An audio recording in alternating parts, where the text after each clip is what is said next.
If I only had 30 bucks to spend, these are the keyboards for programming I'd buy. Aula S99. This one is a real surprise, packing features you'd expect on a much pricier board. In my testing, the first thing that stood out was the sheer flexibility. I had it connected to my PC with a 2.4 GHz dongle for zero lag while coding, and I could instantly switch over my tablet via Bluetooth, which is a huge workflow win. The typing feel is satisfyingly smooth and relatively quiet, making it a great fit for an office setting without driving coworkers crazy, though the spacebar is a bit louder than the other keys. For me, the game changer is the little rotary knob in the corner for volume control. It feels premium and is way more intuitive than function keys. While the RGB is vibrant, the real value here is the hot swappable switches. Being able to customize the feel down the line is a massive plus at this price. It's the perfect keyboard for someone who wants high-end features like multi-device connectivity and customization without the high-end price tag. Redragon K671.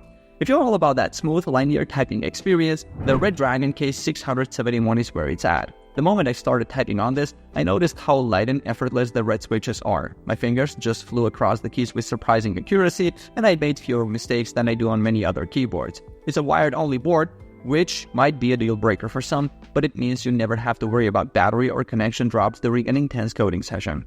The full anti-ghosting is legit. I never had it miss a single keystroke, even when mashing complex shortcuts. My only real gripe is that the RGB backlighting feels a bit dim, even on the max setting, which is a bit of a letdown in darker rooms.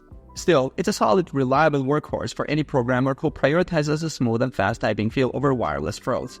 Between these two, I'd buy the Aula S99 because its tri-mode wireless connectivity and dedicated volume knob offer a level of convenience and versatility that the Redragon K671 can't match. If I only had 50 bucks to spend, these are the keyboards for programming I'd buy. Royal Clutch RK61. This is the one that completely changes what you expect for 50 bucks. Getting a decent mechanical keyboard that's also wireless at this price is wild. In my experience, the absolute best part is its flexibility. I could connect it to my main PC via Bluetooth, then swap to my laptop or tablet with a key press, which is incredibly useful. The 60% layout makes it super compact and frees up a ton of desk space. For coding though, you'd have to get used to living on the FN key for arrows and the delete key, which it did slow me down at first. While the RK brown switches have a nice tactile feel, I noticed the keys are a bit wobbly and you can really feel it during long typing sessions, which makes it feel cheaper than it looks. It's built on a high-profile plastic chassis that's pretty solid, but you'll definitely want a wrist rest for it. It's the perfect keyboard for someone who needs a portable wireless setup and is willing to trade dedicated arrow keys for a clean multi-device workspace.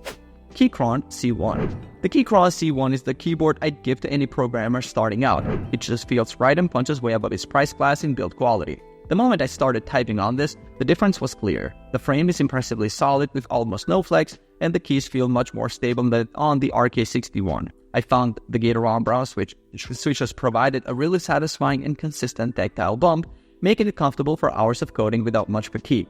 It's a 10-keyless board, so I got my dedicated arrow keys and function row back, which for me is a non-negotiable for programming. The big trade-off is that it's wired only, so you lose the wireless freedom on the RK61. And while it has adjustable feet, it's still a high-profile board and doesn't come with a wrist rest, so you might feel some strain after a while. For any programmer who works primarily at a single desk and values a top-tier typing experience and build quality over wireless convenience, this is the one to get.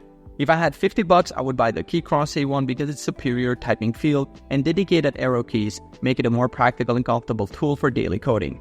If my budget was 100 bucks, these are the keyboards for programming I'd go for. Aula X75. This one honestly surprised me for the price. The gasket-mounted feel on such a budget board is just addictive, and the 5-layer sound dampening really changes the game for long typing sessions. When programming, I noticed the F75 stays comfortably stringy without ever feeling mushy, though if you hit flexible boards, this one's a bit too soft and it wobbles just enough that you'll spot it if you're picking. The keycaps feel like premium PBT. My fingers glided across them all day, but visibility is a pain. No shine-through legends means that coding in the darkroom is a no-go. The knob has a cheap notchy feel and the software is clunky, only supporting Windows mapping. With hot swappable switches, the little wireless and ridiculous value at under 100 bucks make all that easy to forgive. If you want something fun and comfortable for programming in daylight and don't care about media keys or ultra thick build, it's almost unbeatable. Keychron K8 Pro. This keyboard stands out with its rock-solid built and Mac compatibility. Typing on it feels deliberate and satisfying, almost as if Keychron built it for serious desk warriors. In my experience, the aluminum frame gives it a heavier, more stable feel, and the hot swappable PCB means I could easily experiment with different switch types. The stock keycaps are high quality but aren't shine-through either, yet the RGB still looks good in normal lighting, and the QMK VIA support makes macros and remaps a breeze, especially useful if you're switching between Mac and Windows for coding.